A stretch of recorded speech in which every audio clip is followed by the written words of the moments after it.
All right, thank you three for coming in today. I know you've been working on all of your villains that you've been writing. So, what have you got? We'll start with you. Well, I've got a group of people led by a woman who's convinced all of them that the best way to live is by dressing up as walkers, and she's very good at gaslighting and convincing everybody that her way is the right way, and kills anybody who disagrees with her. Not bad, not bad. Pretty intimidating. I like it. I like it. And now you. So I've got a guy. He's in charge of a very large group of people. He's very charismatic and convinces everybody that he is strong enough to lead all of them. He has a bat with like barbed wire around it, and he kills anybody who dares stand up to him. And after years and years of doing this, he has a huge group that all look up to him and all basically see him as their ruler and would do anything and would even die for him. Okay, all right. That sounds pretty intimidating, pretty dangerous and evil as well. So I'd like to see more about that. What about you? Huh? Oh, I thought it'd be kind of cool to have like a woman, and she got mad because her husband died and nobody helped her. And so now she like takes people, turns them into a walker, and then leads them on a leash and kills people.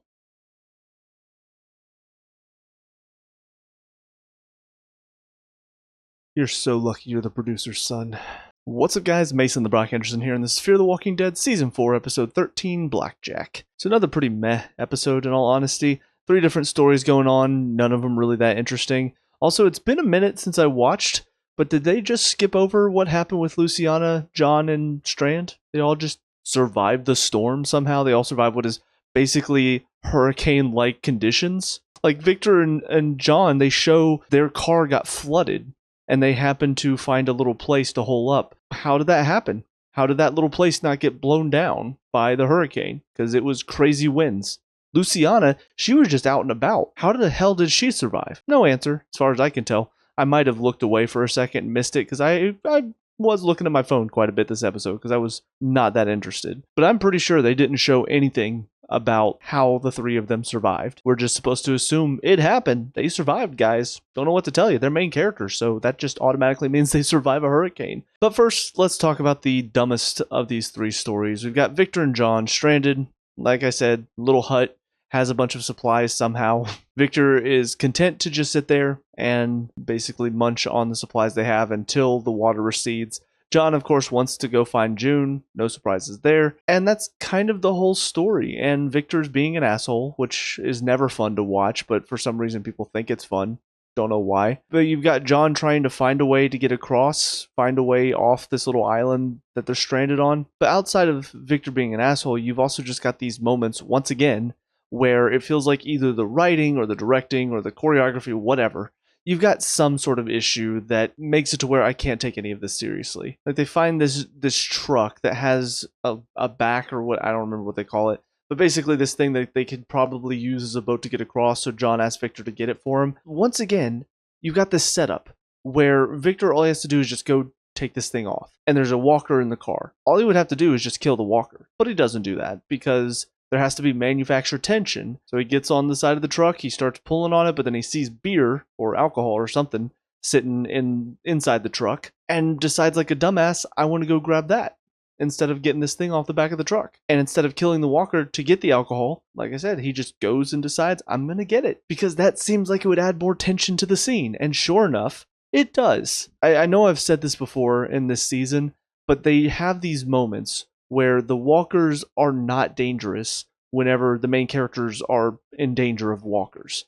Like, they're not going to be dangerous in those moments because they don't want the main characters to die, so they make sure the walkers stupidly don't kill the main characters. Whether it's they don't use their hands, whether it's they don't bite when they have a chance to, whether it's just for some reason they're all surrounding them and not doing anything to hurt them. They're just there. There's just several moments when walkers should have killed a main character but haven't. In some moments, the walkers are very dangerous whenever they need to have a tense scene. Like, they won't be dangerous to the point of killing them, but they'll be dangerous enough to put them in a tense situation to make the audience feel tension. And so in this case, where we've seen walkers throughout the season not use their hands effectively. You think about Jim falling down with a bag on top of his head, right in between 2 walkers who can use their hands perfectly fine. They just lay next to him on the ground, just biting the air for some reason, not using their hands. When Morgan was up on top of the truck, they're just kind of reaching up at him. One of them grabs his shoe off, but then he lands on a bank and they're all just sort of reaching slowly at him instead of actually trying to grab him. In this scenario, Victor reaches into the car and the walker's like, screw that, I'm not doing what those stupid walkers did. I'm actually going to be dangerous because I want to eat. Grabs his arm, pulls him into the truck, and that's where the danger ends. Because from then on out, Victor should be dead, but he's not. Because if he was, this story would be really short. But the walker pulls him into the truck on top of himself. The truck falls off of the side of this cliff that it's on, rolls multiple times, and I'm thinking, should be dead, should be dead, should be dead. Let me guess, he's not dead. John goes in, pulls him off, he's fine. The walker, branch went straight through its head. How can you not laugh at that? How can you not find that hilariously dumb? That a branch, as the car or truck or whatever is rolling down the side of a cliff with Victor inside, he emerges perfectly fine. The walker did not bite him once, and a branch somehow went into the truck, up through the jaw or the mouth or whatever, into the walker and killed it. How is that not unintentionally hilarious? Because it's so unrealistic. But the show wants to treat it like this was an intense scene, guys. Like, he could have died. The music is all, John's running up. Victor! Concerned for his safety. They're treating this like it's a serious, emotional, scary scene for him. And I'm just sitting here dying laughing because it's so dumb. It's like these intense scenes are the joke, the dumbass decisions, or the stupid chance moments. Because I'll talk about them being in the boat trying to cross the river in a second. But you've got these moments, either characters being dumb or something stupid chance that happens that put these characters into danger. That is the setup for the joke. Because it's stupid how they get into these situations, and then the way that they get out of it, that's the punchline. And every single time, I just can't help but laugh.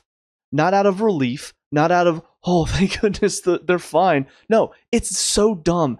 I have no other recourse but to laugh. Like, that's the only thing that I can do to make myself feel better, because if not, I'd be so pissed off that the show thinks we're that stupid that it's just going to pull something like that and thinks it can get away with it. But yeah, on the topic of other dumb ways that our characters get into danger, they set up this whole thing, horn on the side of the river to draw walkers in, to draw the alligator that's in the river away from them and go after the walkers. Have we experienced animals eating walkers and being perfectly fine before? I guess we have. I don't know, it does seem weird that it wouldn't affect them at all to eat walkers that are dead humans contaminated with a virus and rotting flesh. It feels like a lot of this would affect the animals a lot more if they ate it, but whatever. This alligator apparently has just been chomping on walkers, so they draw walkers in with the horn, get into the boat, and then of course the horn just randomly cuts out because the battery on it dies while they're halfway across. Why? Well, because we have to have an intense scene, guys. So now the battery dies. Ooh, are they going to get out of it? Okay. Well, of course they are. Of course they're going to make it out. They're not going to die to an alligator in the river. What do you think? We're stupid? And that's exactly what I mean, though. You can tell the writers or whoever is in charge of setting up these scenes where the characters get put into dangerous situations and then get out of it. Whoever's in charge of that part of it, they think the audience is stupid. They think the audience is going to fall for stupid shit like this and act like we haven't been watching the show for the past few seasons and we don't know that these characters always make it out okay. Occasionally you see a main character get killed, but it's very few and far between. And even then, it's not going to be from a walker. You're not going to see a character get bit and die, a main character get bit and die, because the show doesn't do that. Again, I could be forgetting stuff from the first couple seasons, but at least from what I can remember from last season, from what I can remember from this season, we don't see main characters get bit by walkers and die from that. They get killed by other humans. That's typically how it goes. So anyway, that long rant done about that one stupid story. The other two are just whatever. The story with Luciana, I kind of figured the guy was going to be this polar bear, Clayton, I think his name was. I don't know why, but something about the fact that they called him Polar Bear and then looking at him. I don't know what it was about him, but something about him, I'm like, this guy's Polar Bear, isn't he? Seems like a good guy. Whenever you see somebody that is built a bit bigger like that, teddy bear, polar bear, grizzly bear, like bear tends to be how you would describe or a nickname you would give somebody like that. That's kind of what was on my mind about halfway through, especially whenever he started talking to Luciana about some of the stuff. And so that realization at the end when he's talking about, oh, I drive trucks. Like, there you go. There's your answer. This is him. But that was just kind of a whatever story. Nice little moment for Luciana, I guess, for her to realize she wants to help people, since she has been sort of on a bit of a nosedive ever since Nick died. But then, of course, the final story is what's going on with Morgan. They're trying to help people. They're still putting out boxes. The woman finally contacts them, lets them know she killed Quinn, and then also says, hey, stop helping people because you're making them weak by helping them. What's weird to me is she's very inconsistent in her motivation, which shouldn't surprise me based on the writing on the show. She thinks that whenever people turn into walkers, that makes them strong. And yet she tells Morgan the way he was before, when he was on his own, trying to do it on his own, trying to live without relying on other people, he was strong then. So which is it? Is it humans becoming walkers makes them strong, or is it humans who don't rely on other people are strong? You're kind of all over the place with your motivations here, and it feels like lazy writing to me, which it probably is. But I mean, her whole thing, like I said, she's not very intimidating. She's just one person. I know she's got Al's truck, which makes her a little bit more dangerous, obviously. But once you get her out of the truck, ooh, like what's she gonna do? I know Morgan is gonna try to help her, which of course will probably lead to more moments of her taking advantage of that and probably killing some people because of that. She's not, as a character, intimidating. She doesn't look intimidating. She doesn't sound intimidating. The only intimidating thing about her is now she has Al's truck. And the reason she got it was by a bunch of happenstance that the writers set up to magically make it to where Quinn gets it and then she gets it from Quinn. So I'm not interested in her character at all, and she's not a good villain to have for the end of this season. But something else that kind of hit me at the beginning of this episode that I haven't talked about, but I don't know if I just didn't notice it, or maybe I did and it wasn't really forming as a thought in my mind. Wendell, Sarah, and Jim are not real people.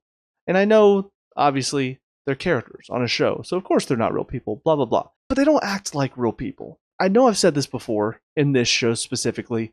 The way people reacted to the apocalypse didn't feel realistic. The cults that were formed within a couple of months, like, I know there would be some, but the amount of them and the amount of people that just instantly bought into it, the amount of people that were instantly crazy, the fact that most of our main characters within a couple of months were like, oh, we're good at this. We know what we're doing. So many of these characters did not act like real people when the apocalypse happened. And I even remember talking about there were a couple of characters that did feel like just real people. Like the couple of kids that were out going for a ride, having fun because, hey, the world's ended. We can do whatever we want now. To me, that felt real. It's something that we hadn't seen before in The Walking Dead. But then you've got these three, Wendell, Sarah, and Jim. None of them act like they are real people. They don't talk like real people. They don't talk like they're humans who have normal dialogue. They all talk like, we're goofy characters on a sitcom that have gotten these goofy little one-liners and stuff. What made The Walking Dead so interesting? These were real people. These were real, well-written characters who had real motivations but were just trying to survive. It wasn't until we got to Negan that I felt like that's where, okay, he's a character, but you could see that there were even moments when he dropped it because he was just putting on a show. Even King Ezekiel, same thing. He's putting on a show for people because he wants to show his power. He wants to be a leader for people. Negan's the same way. You know, he wants to put on this mask of confidence, and the way he talks just wants to sound like he's in control. But there are moments when the mask drops. There are moments whenever the character drops and he shows, I'm just doing this because it's what they need. They need a leader. These characters are just this way. They're just acting like goofy characters for no reason. There's no, oh, well, we got to act this way for something. No. Jim is just like this guy whenever he starts talking about beer, which he does a freaking lot. He just all of a sudden turns into like this poet that's just talking about, oh, it's not just the way you make the beer, it's the soul. I don't even remember what he said now. It's like beginning of the episode, but he starts talking about like how you make the beer and what it means and all this stuff. Wendell and Sarah, they act like a couple of comedic side characters from like a Disney Channel show. You know, the way that Sarah talks to everybody, giving them little nicknames. She has like these little sayings and stuff. These are not real people. Even Wendell, he's on his chair and there's a walker coming up. He's got a wheelchair that apparently he's somehow rigged up to have spikes pop out behind it and catch walkers behind it. What is this? Is this supposed to be a comedy show now? Because that's how some of these scenes are written. That's how some of these characters now are being written. So I realized I said this was kind of a meh episode, and then I went on a couple of long rants about some stuff that pissed me off. I think this is one of those moments when I didn't realize how pissed off and how annoyed I was by a lot of this until I sat down, started talking about it, and then was like, wait a minute, this is a lot more dumb than I gave it credit for when I was thinking about it before. I mean, I already said in the last couple episodes, whenever they had a Morgan-centric episode that was bad, I felt like the show kind of lost any chance of regaining faith from me. But now I feel like every single decision they make, it's stupid. It's dumb. There's something about it that doesn't make sense, either narratively or logically. And I know we're in a world where logic may not exist because obviously the dead do not rise in our world. So maybe sometimes logic can go out the window, but you still are based in the real world. You're not having like these magical things. You think about all the ways the walkers have been killed. It feels like there's a magical supernatural force at work, that is constantly keeping these characters alive. I just feel like there are times whenever they want me to suspend my disbelief and act like, oh, this is just a goofy show. But more often than not, they try to treat this like this is a serious, scary, intense show. And it's not. I never feel what they want me to feel. Moving on, though. We'll not rant about this again if these issues pop up, but I will at least point out the scenes whenever this type of stuff happens, and it pisses me off. All that being said, on to the next episode. I'll see you there. And now episode 14, MM54. So there's a lot of shit to get through in this one, so I'm just going to rush through it because I don't want to go on another long set of rants. But starting with the opening scene, which is apparently how Martha started as a psychopath in this world. Because apparently she got into a car crash very early on, it seems, in the apocalypse. Because there were walkers and she did not seem surprised by them, so clearly the apocalypse had already started. But she apparently got into a crash. Her husband got chopped up, one of the little metal rail things on the side of the road. And so she's trying to get people to stop for help, and then nobody stopped.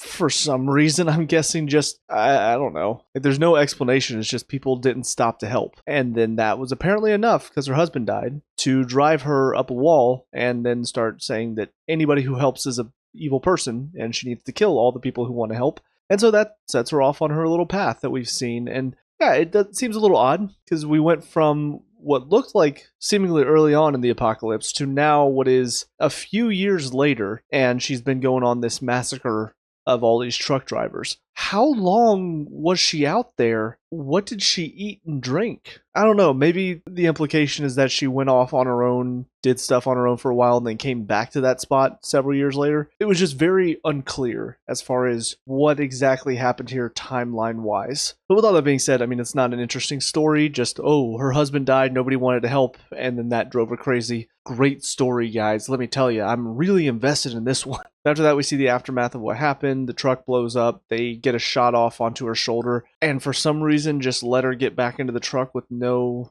I mean, I know the truck exploded, but it still feels like they should be keeping an eye on her to make sure she doesn't do anything like, oh, I don't know, drive the van away, which she does. So she drives away, and then they decide to get away from all these walkers following them, that they should go to a hospital for some reason. Beyond the fact that you're going to hole yourself up in a building with all of these walkers following you, this giant herd that's starting to form following you, you think hiding in a building is going to help you? And then on top of that, of all buildings, a hospital. Why a hospital? Oh, well, there are supplies there. You know what's also probably there?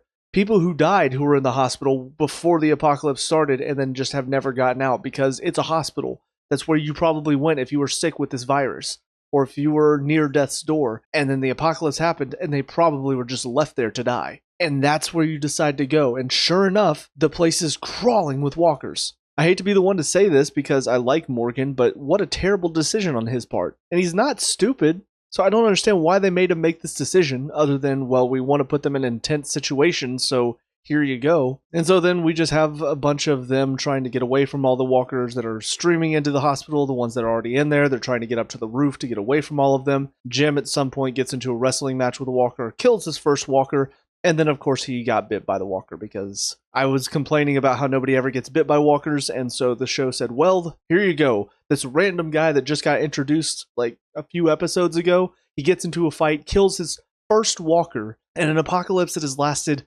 multiple years. I think we're on year 4 or 5 at this point, but somehow he's never killed a walker until now, and that first battle with a walker gets him bit. What's even funnier is that fight just goes to show how stupid most of the walkers are in the show, because this walker's on top of him trying to wrestle and trying to bite at him, and then he manages to kind of push it off, and it goes and bites him on the side. It's like, okay, well, I can't get to his face. Let me at least bite something because I'm hungry, and it bites him on the side. Whereas most of the rest of the walkers in the show are like, I want to bite the face. And if I can't bite the face, well, I'm just going to keep gnawing and trying to bite the face until eventually I get killed. Because, again, most of the walkers on the show, not dangerous. So it's just ironic to me that we finally have somebody who's going to die by a walker bite. And yet still, it's so stupid when you think about this is his first kill. It's Jim, who's not even really that interesting of a character. I mean, even just him realizing that he's about to die, what's his first line?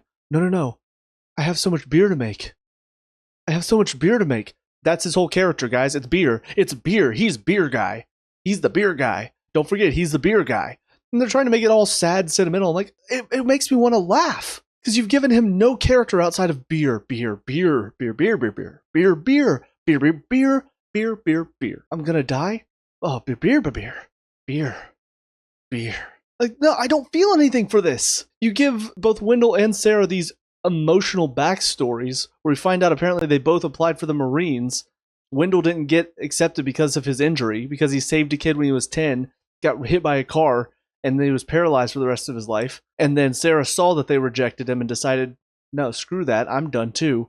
And they're treating these like emotional scenes. Al's sitting there, oh, it hits right here. And I'm just sitting here going, no, these two are idiots. These two do not act like real people. Shit in a sandbox. What the hell is that? Oh, it's just what we say. Shit in a sandbox. The problem is, once again, these do not feel like real people. So we have this emotional moment where Jim finds out he's going to die, and I don't feel a thing about it. Also, Morgan feeling sorry for himself, like, oh, he asked me for help and I didn't help him. You had two walkers pinning you to a wall. Yeah, let me just easily handle these two walkers and save you at the same time. Like, he should be able to save himself. The fact that this is his first walker kill, it's on him. He should have already learned how to do this by now. You can't just run away from every situation. And even then, he had a chance to, and he decided not to. And I was kind of hoping they would do that with him. Just let him run away when he had the chance. But no, we have to have him decide to stick with the group, and then he has this emotional apology scene that gets interrupted, and then he starts blaming Morgan again, even though he's just about to apologize to him, and now he's dead. So anyways, all that being said, we also have Alicia and Charlie. Alicia trying to take Charlie to the beach because she wants to do something nice for her. She doesn't feel like trying to save Morgan's a good idea, because what are the chances of them finding them? Which isn't a terrible idea, terrible thought to have. And the fact that she is trying to at least help Charlie find the beach before all of this goes to shit, it is at least a nice moment for Alicia. It's her trying to do something nice. But then, of course, by pure happenstance, they come upon the flooded road, which means they're going to find both John and Victor on the other side of that, the river that they discovered. So whatever, it's happenstance. At least there was something nice involved in that story. But we have 2 episodes left. We'll see where it goes from here. I'm still not really looking forward to anything. I'm kind of hoping that we won't see much more of Martha. I mean, her getting shot in the shoulder, I feel like she's not going to be on death's door, but she should be pretty heavily injured and probably bleeding out. But overall, I'm not excited to see more about her story. I'm not excited for her as a villain. So if she's gonna pop up in these last 2 and be the main antagonist, I feel like it's not gonna be fun to watch. We'll see what happens. Those are my thoughts on these 2 episodes, though. So let me know what you guys think down in the comment section below. What were your thoughts on these 2? Let me know. We can talk about and discuss all that good stuff. Leave a like and subscribe for future Fear the Walking Dead reviews. Also, check out the channel. We have a lot of other reviews on here, so check those out if you have time. But until next time, I hope you guys have a great day. I will talk to you all later. Peace out.